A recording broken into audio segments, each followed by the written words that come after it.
Hola, ¿qué tal? Soy Lupita Santa Cruz. Le doy la más cordial de las bienvenidas a su programa Hablemos de. En esta ocasión tenemos como invitado especial al doctor Martín de la Cruz Lira, quien es actualmente presidente de la Asociación Mexicana de Cirugía, si no me equivoco, doctor. Sí, de cirugía plástica. Bienvenido, gracias por tu tiempo. No, gracias a ti, Lupita, y gracias a esta importante empresa que es Medio Radiofónico de Michoacán, que nos abre las puertas siempre para poder difundir noticias relacionadas con la cirugía plástica. Muchas gracias. No, al contrario a ti, porque sé que traes una agenda ahorita súper apretada.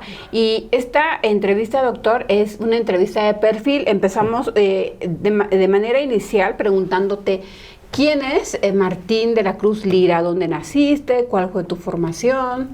Mira, Lupita, Martín Lira es una persona, es un hombre que tiene una formación cívica primero, bajo una familia de grandes ejemplos de moralidad, de respeto, de amistad con mucha gente de donde yo soy originario, que es de Apatzingán, Michoacán, y que tú sabes que una de las características de la gente de Tierra Caliente es que somos muy abiertos, no tenemos filtros, pues, ¿sí?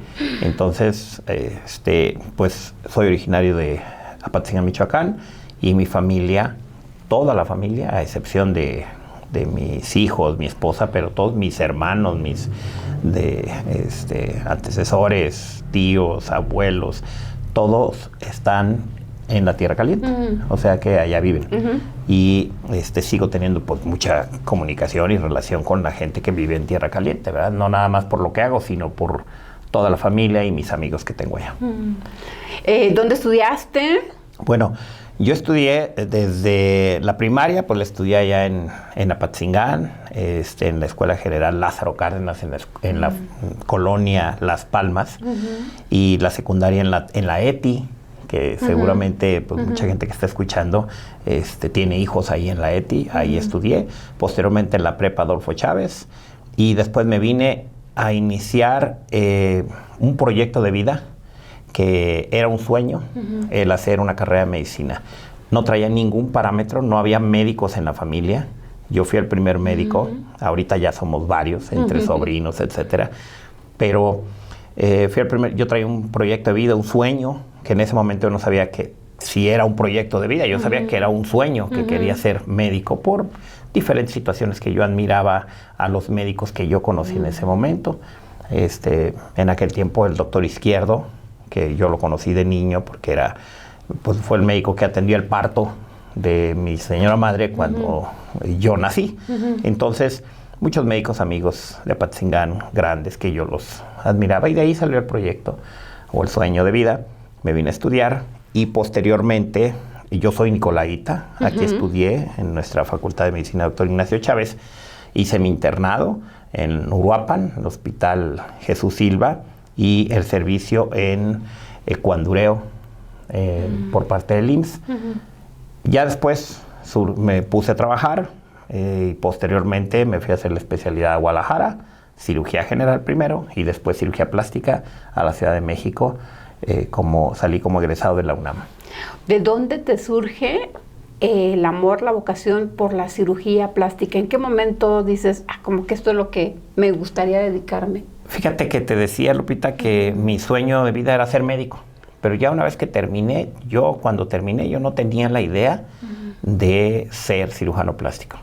Después hice cirugía general, porque era una especialidad para mí muy importante, porque por la región y las características de nuestra cultura y de nuestra problemática que tenemos ya en todo el país, pero más en Apatzingán, pues mucha gente había heridos de diferentes situaciones de inseguridad, ¿no? Y entonces yo veía a los cirujanos que operaban a esos heridos. ¿En emergencias? En urgencias.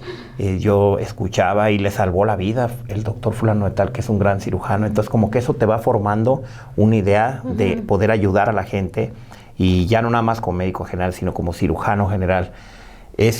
Aunque no me lo creas, o posiblemente no me lo creas, pero yo estaba en el último año de cirugía general cuando tenía que decidir qué especialidad hacer, y ahí en ese momento fue cuando tomé la decisión de hacer cirugía plástica, pero yo no tenía esa idea.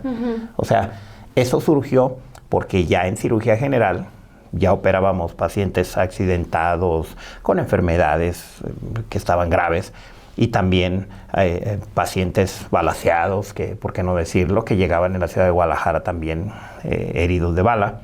Y entonces yo veía en urgencias a un grupo de población que llegaban quemados, que llegaban accidentados de autos en la carretera con lesionados de la cara, que se levantaban todos los tejidos. Y lo veía que los médicos que hacían eso no eran los cirujanos generales, eran los cirujanos plásticos. Y yo decía, a ver, pues si la cirugía plástica es nada más para cambiar cuerpos, para verse bien, ¿por qué llegan aquí al Seguro Social, en la 46, en el Centro Médico Occidente? ¿Por qué esos pacientes los atiende cirugía plástica?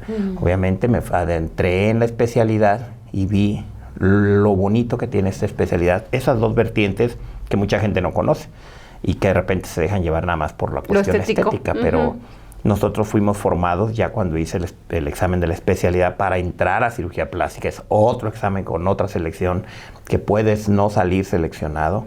Y en ese momento fue cuando descubrí que me gustaba el área. Por eso es que me inscribí y salí afortunadamente seleccionado. Y ya me adentré en ese mundo de la cirugía plástica con casos que empecé a ver muy bonitos sobre reconstrucciones de malformaciones congénitas, cirugías de quemados, tanto en agudo como en secuelas, ¿no? Inicialmente de reconstrucción. Así es. Y en la especialidad tiene dos grandes áreas, reconstructiva y estética. A veces pareciera que lo estético es lo más importante. Ay, me quiero arreglar una nariz, me quiero arreglar la cara, me quiero... sí, pero para poder hacer un trabajo quirúrgico, me refiero, o una cirugía estética, necesitas tener las bases de una cirugía reconstructiva. Es decir, saber cómo llegan esos pacientes accidentados que chocan de frente con un hundimiento de nariz de todos los huesos. Un rostro desfigurado. Que no nada más son las heridas, sino es toda la estructura ósea, se llaman fracturas panfaciales porque se sumió toda la cara, porque chocó el auto contra otro o contra una tarima de un tráiler. Y había que reconstruirles toda la cara, sacar los huesos que estaban incrustados.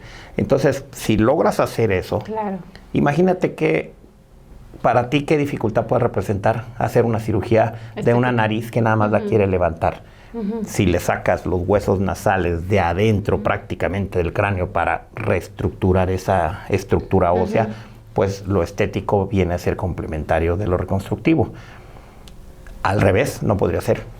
Quiero aprender nada más a reconstruir una nariz y sin saber las funciones de la nariz, la anatomía, la estructura, haber entrenado en reconstruir fracturas de esas características, no tendrías ni idea de cómo hacer una nariz más bonita, ¿verdad?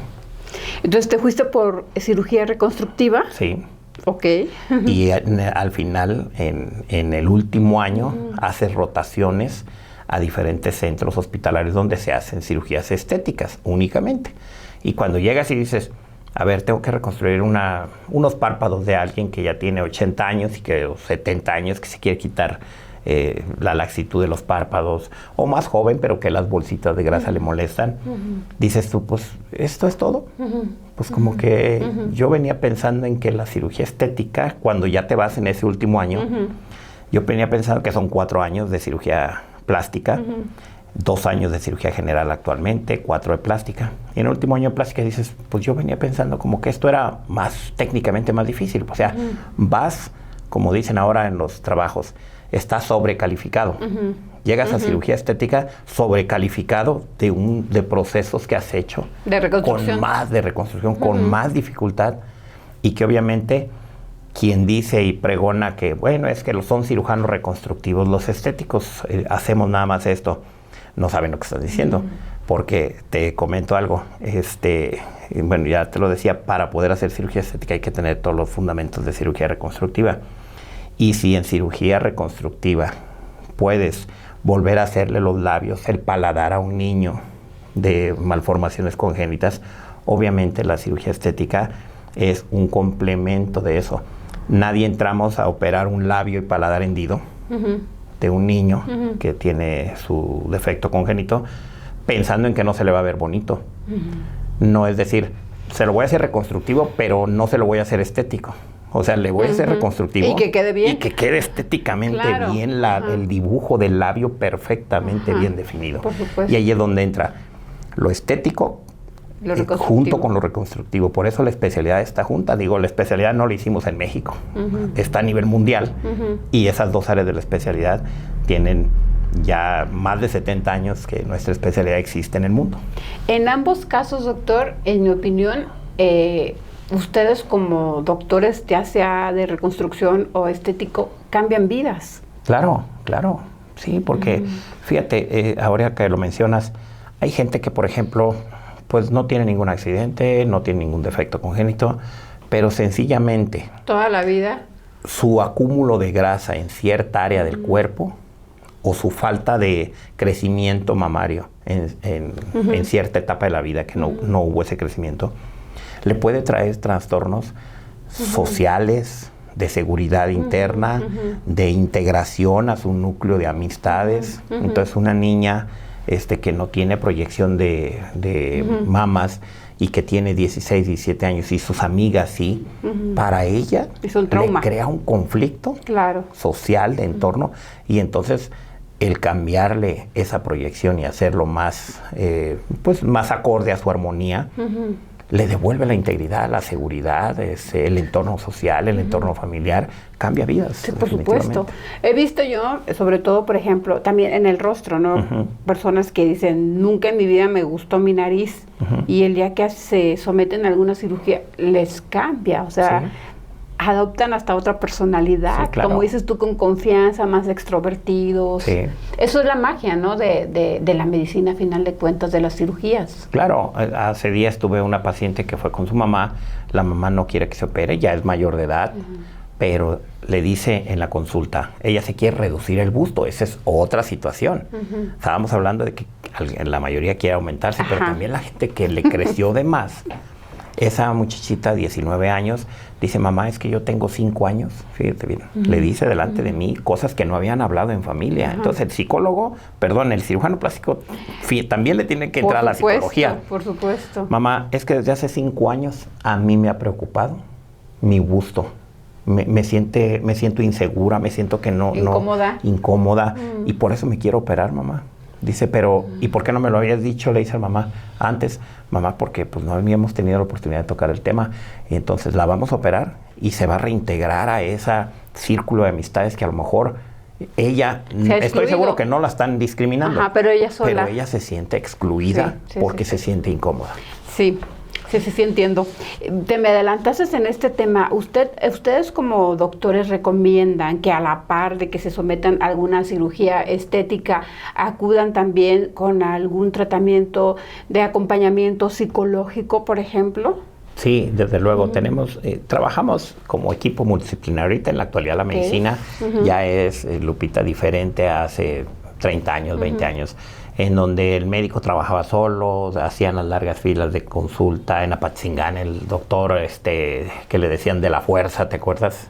Ustedes están jóvenes y ya no se acuerdan, pero el doctor Timoteo tenía una fila de gente esperándolo a él, y solamente él daba la consulta. Ahorita, sí, ya es un equipo multidisciplinario. Cada médico, un ginecólogo tiene su pediatra, su neonatólogo, su anestesiólogo, y nosotros contamos con un apoyo también de médicos internistas, también de ginecología, porque a veces van juntas las cosas y tienes que traer quirófano conjuntamente, pero el psicólogo también. El nutriólogo, que les va a decir cómo alimentarte para que no vuelvas a acumular grasa si es que se fue el problema. Lo que le llaman el rebote, ¿no? Así es. Entonces, alguien dice, ay, doctor, pues para usted, si cada año vengo y me opera, pues usted me cobra, a usted le conviene. Pero no lo vas a operar cada año. Pero no te voy a estar operando cada año. O sea, es máximo 2 cirugías de liposucción en la vida, con buenos resultados, máximo. Todos los demás que te hagas, dejas tejidos acartonados, irregularidades, moretones que no se quitan, cambios de coloración, alteraciones de la piel, de la sensibilidad de la piel. Entonces, mientras más liposucciones vayas haciendo, yo no hago a mis pacientes más de 2. Liposucciones, ¿sí? Entonces, cuando empiezan muy tempranamente, les digo, y delante de sus papás o de su esposo, si ya está casada, tienen nada más 2 oportunidades. Te vas a cuidar, porque la que sigue es después de tus embarazos. Y ya. Y digo, te puedes hacer, hay gente que se hace 8, pero pues obviamente que no es lo adecuado. Algo no está bien en esa paciente, claro, que no está encontrando en la cirugía lo que la satisfacción que buscaba. Ella necesita otro tipo de satisfacciones o de situaciones. Que ya es emocional o mental. Así es. Entonces sí juega un papel muy importante el psicólogo en un tratamiento de alguien, pero sobre todo cuando también se van a quitar gusto, porque también luego se sienten así como raras. O sea, se sienten a gusto, pero a la vez se sienten incómodas de momento. Y pues nosotros hacemos psicología también durante la facultad, tenemos la materia de psicología. Entonces tenemos algunas bases de psicología, pero lo fundamental es escuchar. Y como te digo de esta consulta del día lunes, te das cuenta, porque yo también soy padre, y por aquí están mis hijos, y te das cuenta de que no hay comunicación a veces como uno quisiera como padre con sus hijos, y la hija nunca le había dicho en 5 años su problema. Me siento insegura. Así es. Entonces el psicólogo tiene que escucharlos, darle la razón a quien la tiene en cada punto, a la mamá, que es preocupada por su seguridad en la cirugía, a la hija preocupada por su situación emocional. Entonces también tenemos nociones de psicología y tenemos que saber manejar este tipo de situaciones. Claro, ¿no? Y salieron del consultorio las dos satisfechas. Todavía no se deciden si se va a operar o no, pero ya salieron con una visión diferente. Claro, por supuesto. Sí. Oye, doctor, como presidente de la Asociación Mexicana, ¿cuáles son los mayores retos que enfrentan actualmente? Y me refiero, hubo este boom de las cirugías estéticas, pero también hubo este boom y proliferación de médicos que no eran especialistas y que muchas personas perdieron la vida, y que ustedes como profesionales retomaron el tema de decir, a ver, vamos poniendo orden en esto. Ahora que lo mencionas, Lupita, antes de decirte cuáles son los retos ahora con este cargo, quiero decirte que ese boom que se vino en todo el mundo de las cirugías de carácter estético, se vino acompañado de la usurpación de profesión, sí, claro, del intrusismo profesional de médicos que no son especialistas. Y en algunos otros casos, ni médicos son. Pero bueno, hace 10 años, en 2015, aquí estuve sentado la primera vez que empezamos a hablar en el estado de Michoacán de este problema de intrusismo en todo digamos, en países en vías de desarrollo, América Latina, etcétera. Entonces, aquí empezamos a hablar de eso. Fue la primera empresa que nos abrió las puertas de comunicación para poder hablar de ese asunto del intrusismo. Aquí libramos grandes batallas en entrevistas con gente que no era especialista. Y bueno, yo, ¿qué te puedo decir? Si ustedes mejor que nadie tienen ustedes este conocimiento de todo lo que hemos trabajado aquí. Claro. Pero lo que quiero decirte es que en este momento, por todo ese trabajo que hicieron los medios de comunicación en ese momento para informar a la gente, escucharon los legisladores, y en este momento en el estado de Michoacán es uno de los pocos estados, hay más, que tienen reformada la ley de salud en el estado, la ley de educación también, y la ley el Código Penal en el estado de Michoacán. Y los tres se han reformado en diferentes años, pero porque los legisladores de diferentes partidos, empezamos con el PRI, con una reforma, después con el Partido Verde y después con el partido el PRD. Entonces fueron las 3 reformas que se hicieron.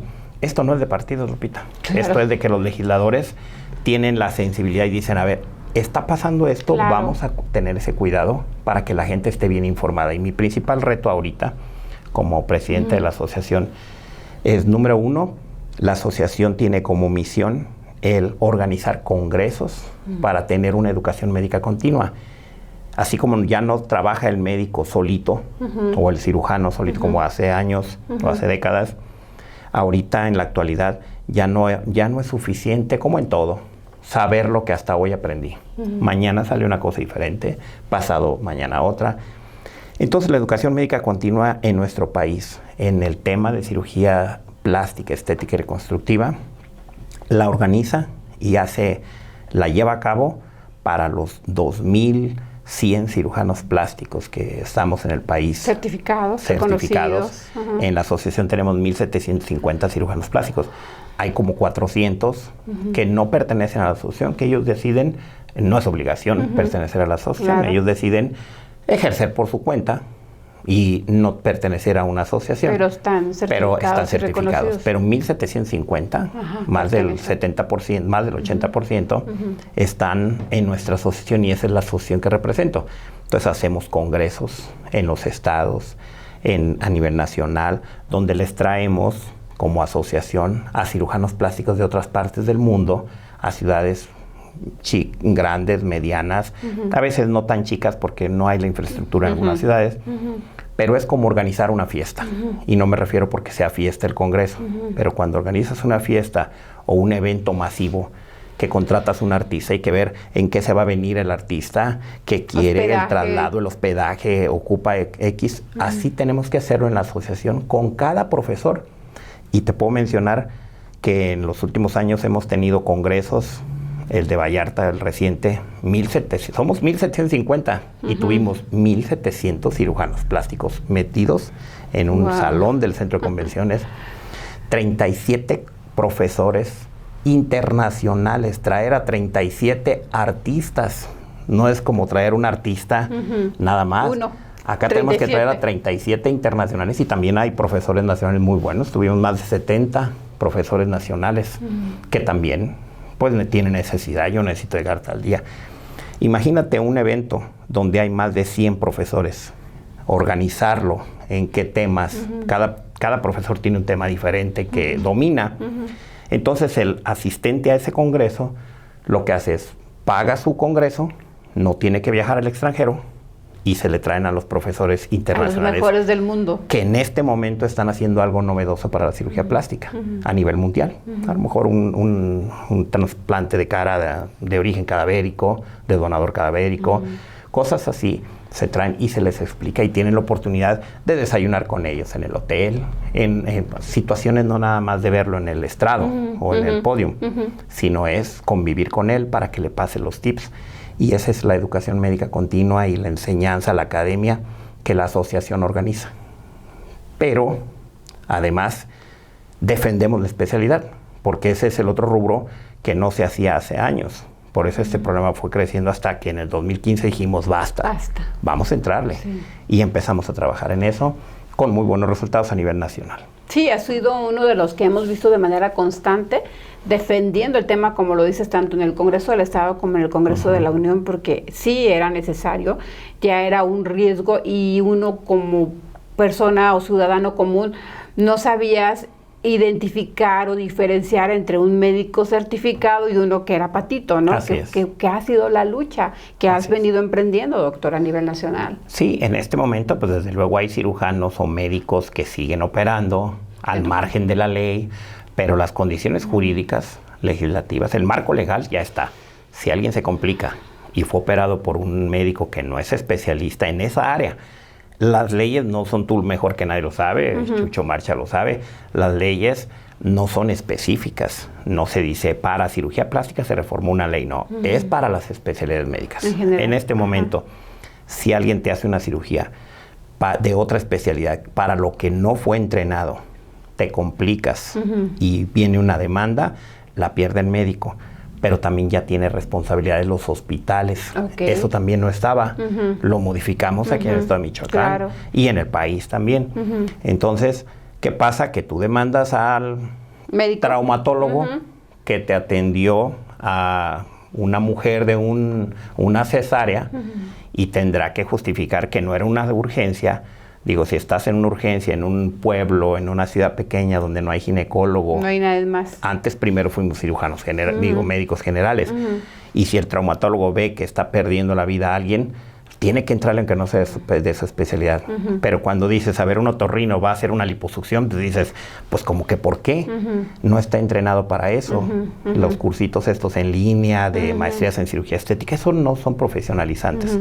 Entonces, ya está el marco legal, pero puede estar el marco legal, Lupita, pero si la gente no está enterada, pues ni demanda, ni sabe con quién acudir, no demanda obviamente, y ese es el papel importante que juegan los medios de comunicación, como este. Informar. A la gente, claro. Y entonces es donde dices, ah caray, a ver, Entonces, yo necesito un especialista en cirugía plástica, no un médico con maestría en medicina estética o en cirugía estética. Entonces, voy a buscar en la página del Consejo Mexicano de Cirugía Plástica para ver si está certificado, o en la página de la Asociación Mexicana, porque aquí no tenemos a médicos que no estén certificados. Es un requisito, que son los requisitos de ley, no son requisitos de la asociación. Sí, pero así es el asunto. Preguntarte, doctor, en cuanto a cirugías estéticas en México, ¿cuáles son las más requeridas? Las más comunes, te voy a hacer la referencia de dónde salen estas cifras.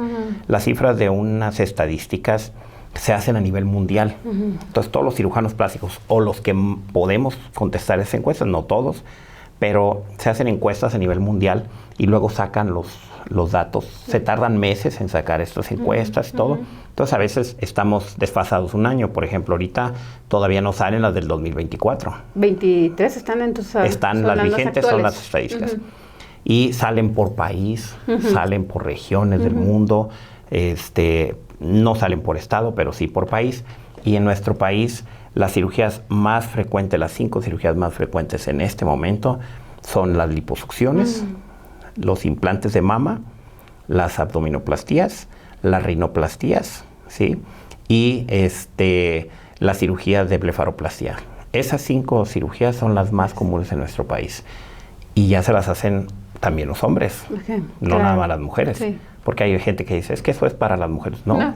También los hombres nos queremos ver bien, ¿verdad? Sí. Y hacemos nuestro esfuerzo para mejorar nuestra apariencia. Claro. A nivel mundial, México, ¿cómo se ubica en cuanto a esta oferta de médicos estéticos? Cirujanos plásticos. Cirujanos plásticos, perdón. Fíjate que México ocupa en los últimos años en estas encuestas, por cierto, déjame mencionar, es la encuesta de ISAPS, o ISAPS en inglés, que son las iniciales de la Sociedad de Cirugía Plástica Internacional, Cirugía Plástica Estética Internacional, y estas estadísticas por país nos han arrojado resultados que en los últimos 5 a 7 años hemos estado en los últimos 10 años hemos estado en los 5 primeros lugares a nivel mundial. Países como ¿quién está delante de nosotros? Estados Unidos, Brasil, China, Brasil, Estados Unidos, China, Japón, ¿sí? Y ahí nos vamos dando con Colombia en el número de cirugías, España, pero siempre estamos cambiando. A veces bajamos un escalón y el siguiente año ya subimos otra vez, pero nos hemos mantenido en estos últimos 10 años en los mejores, o en los 5 primeros lugares. Por lo menos en el top 10. En número de cirugías. Y eso tiene que ver con el número de cirujanos, obviamente. Brasil tiene más cirujanos que nosotros, Estados Unidos también.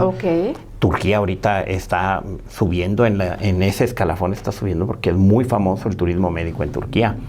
Pero una de las ciudades la ciudad más importante en el mundo para cirugías plásticas en el rubro de turismo médico que van de otros países es el país es Turquía, pero la segunda ciudad en el mundo que hace más turismo médico es Tijuana. Pareciera que no, pero no como país, no estamos en el segundo lugar nosotros como turismo médico, no, como ciudad. Tijuana en el mundo es la segunda ciudad donde se hace más turismo médico en el mundo.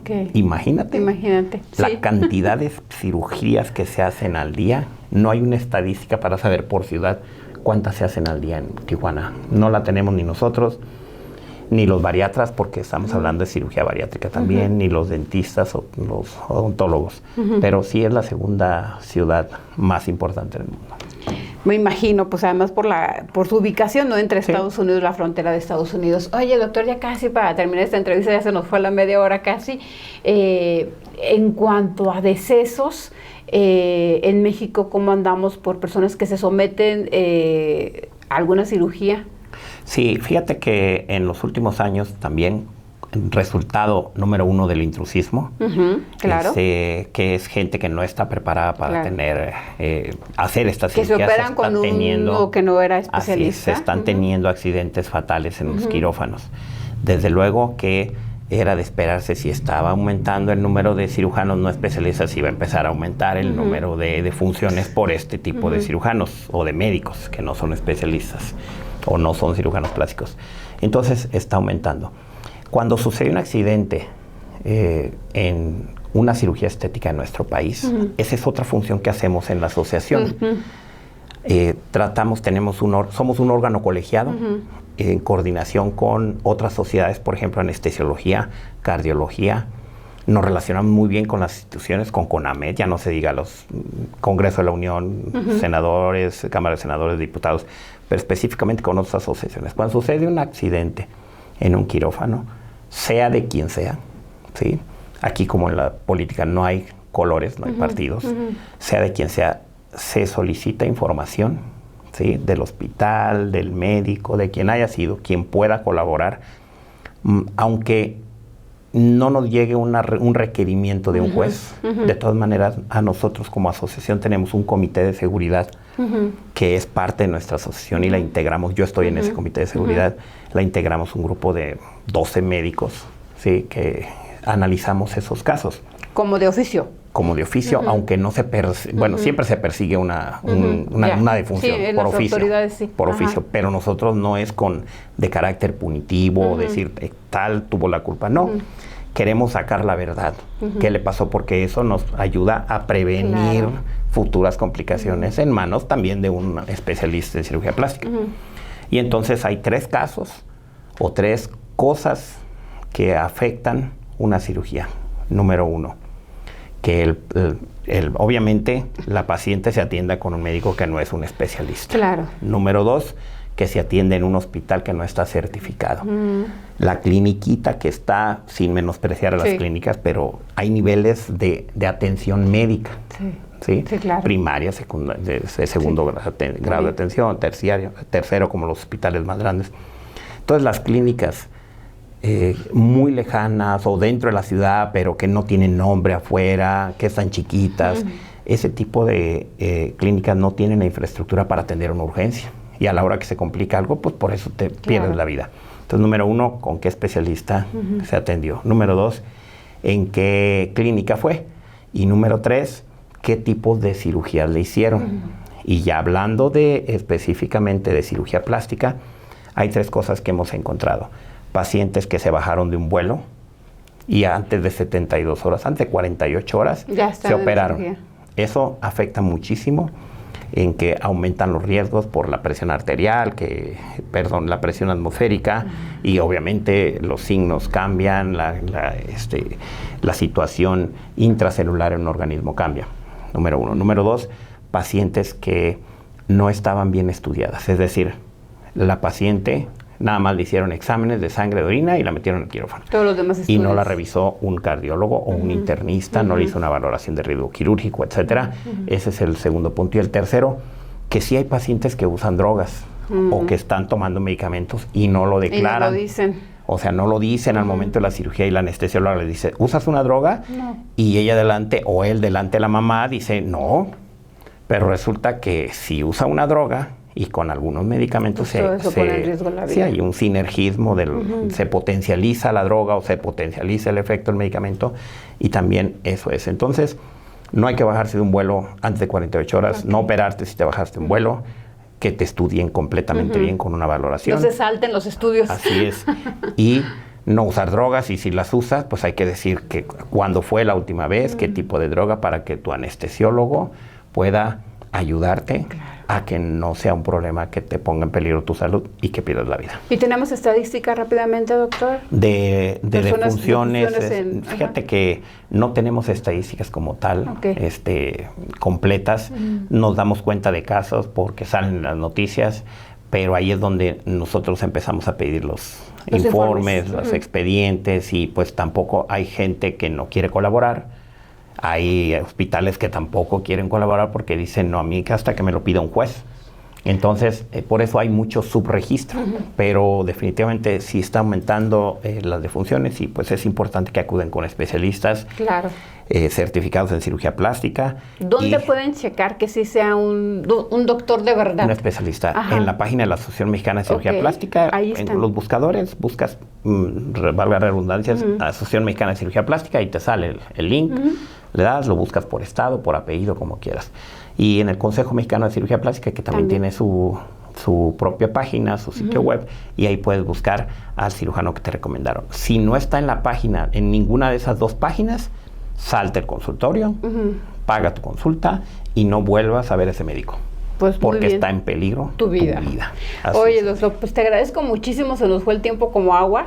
Gracias por esta primera entrevista. Como siempre, ya sabes, este espacio está disponible para lo que nos quieras compartir. Gracias. Y agradecerte hoy la generosidad de tu tiempo. No, pues al contrario, yo agradecerles a nombre, a título personal, pero también a nombre de la Asociación Mexicana de Cirugía Plástica, el apoyo que siempre aquí en esta mesa han estado varios presidentes de la Asociación Mexicana de Cirugía Plástica en otros años. Los ha entrevistado todos. Ahorita estoy yo, pero yo vine acompañado de otros presidentes en otros momentos. Aquí estuvieron sentados y platicando y siempre esta empresa les ha abierto las puertas. Y pues muchas gracias, Chucho Marcha, Lupita, muchas gracias por la invitación. Gracias a ti y yo le agradezco a usted el favor de su atención. Nos vemos en la próxima.